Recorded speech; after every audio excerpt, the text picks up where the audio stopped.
good evening or good morning, depends on how you look at it. It's about like 12:30 at night. I don't have my watch on.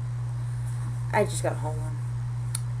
Don't worry, I'm not drunk or in any altered state due to substance. Just wanted to, at night I think a lot, so I felt it, probably a good idea to film. Tomorrow is a race. I'm really excited. It's the Black Gold Rush, which is a race in Taft, and the purse for the winner is $1,000. And I thought it was going to be the top 3 finishers, but it's going to be top 5 who get money. So I stand a chance to get some cash tomorrow.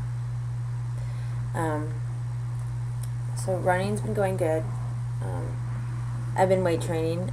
That's really helping me a lot. I'm trying not to look tired, but I'm not tired. I'm just whatever.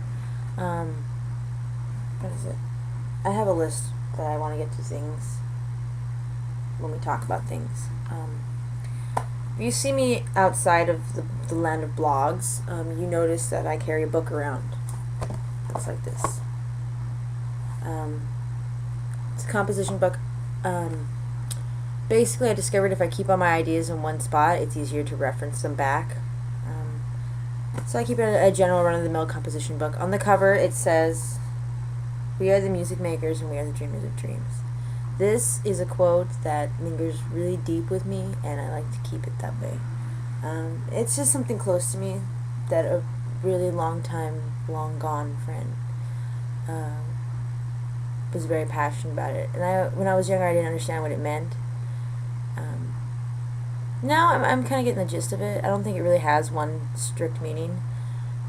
We are the music makers. I think we are the voice of all those things that we need to say that needs to be heard. We are the dreamers of dreams.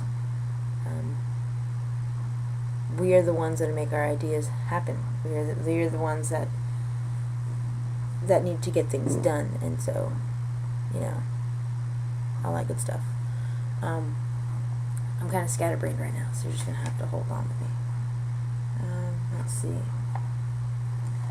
Upcoming races. I have the Black Gold Rush, I have the Police Run, I have the Mud Strut. With the Mud Strut, I don't know if I want to do the Mud Strut or the Spooktacular. The Spooktacular is a 100-mile bike ride up to Breckenridge. I've done it before, but I've only done the 60-mile ride, and I want to go big and do the 109-mile ride. So I don't know. I have the Mud Strut. I have the McFarland Race of Champions. The McFarland Race of Champions is in the summer. McFarland Christmas Run is coming up.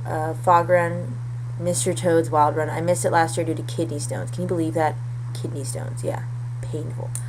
This year I want to do it. It's a 20K. I won last time I ran it. I want to win it again. I don't know what to expect out of the race in Taft this weekend. I don't know. They're going to be broken down in categories, which gives me the upper hand. My boys from Colorado are here. I just saw them. They're great, and I'm excited for them. They're going to be gunning for it. So if any of you runners out there in Bakersfield area and you're going to come out and test your skills against these boys, now's the chance. These guys are legit, dyed-in-the-wool badass-igans. Good stuff. I can't wait to watch them kick ass and take names on their home course. Well, that being done and said, let's see where we're going to go with this. I want to get another tattoo. I have another tattoo ordered up and in line. I'm probably going to go to a friend of mine who is a tattoo artist. He lives in Fresno. He's a very good tattoo artist. He just got a degree in studio art. He was actually a very creative artist, a really wonderful artist back in the day, so he just now got certified. It just gives him more reputability in the world of tattooing because he knows art. I wouldn't doubt him in his abilities. He sketched me in a very beautiful form in a matter of minutes, and I have it framed. I just never put it up. It's just a little pencil sketch.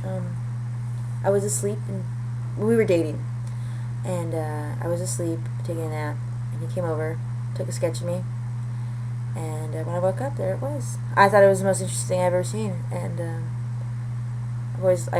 I like those kind of things. Those gestures really get to me because of the uniqueness, and each one is very exclusive of itself, but that's relevant. His artistic ability is really good, and we've been discussing my ideas for a new tattoo, So that's what we're going to be doing. As you noticed, I have this little guy right here. This is a compass rose from the Vatican floor. It just doesn't have the little points. And it's also missing another ring right here. I like it. It's really...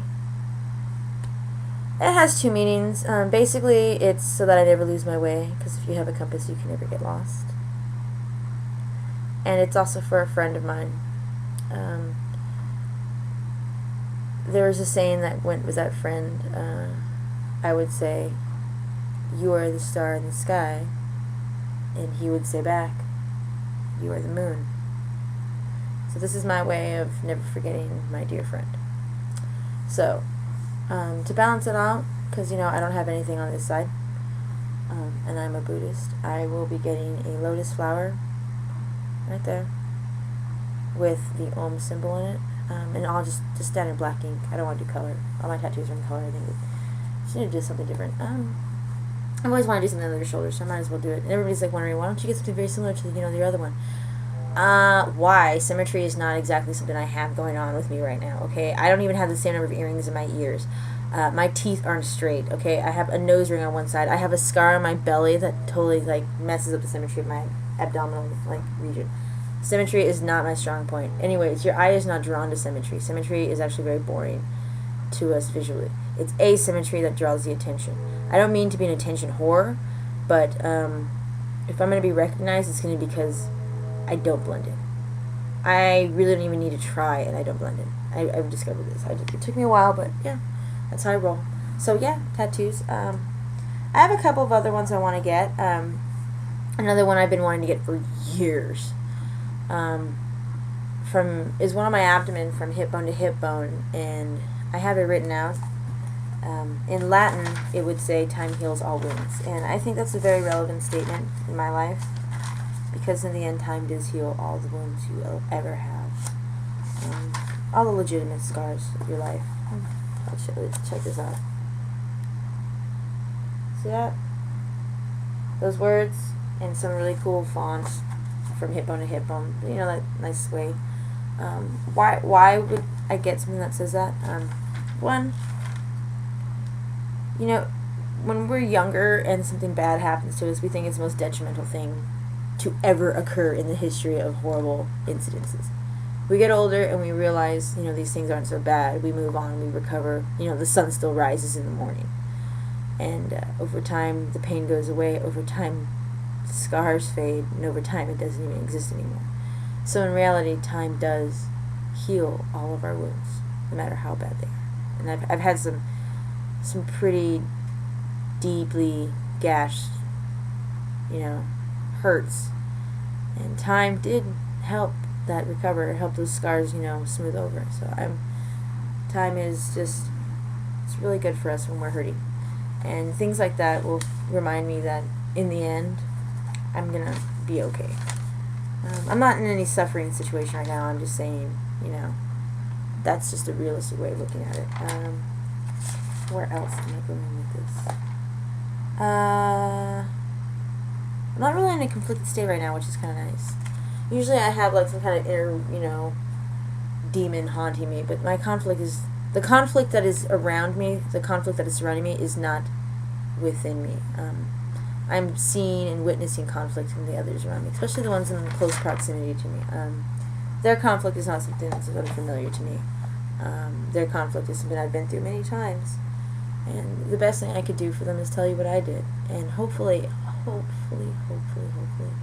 they take even the smallest amount of advice and, you know, apply it. And hopefully it's useful to them. Because, you know, it's easier to learn the smart way than the hard way.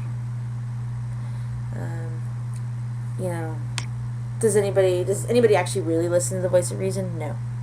And ironically, I've been the voice of reason for a very long time in this situation. Does anybody listen to me? No, because I don't look like the voice of reason. But don't judge a book by its cover. Do we ever listen to that statement? No. Let's see, where else was I going? Day of the Dead is coming up. It's going to be at the end of the month, and I am trying to get some of my art to be displayed at the Dia de los Muertos exhibit at the Bakersfield Museum of Art. I have a painting called The Mother of Life and Death. It's a you know, very Hispanic style skeleton, butterfly wings and stuff. With that, I am having an altar being on display for my dead relatives. The idea behind Day of the Dead is that it's the one day the souls of those who've passed can return home. And so we make these altars so that they know where to go. You leave out candles, you leave out their favorite foods, their favorite things. You know, if they like to drink, you leave out their favorite drink. You leave pictures, you play music, you have fun.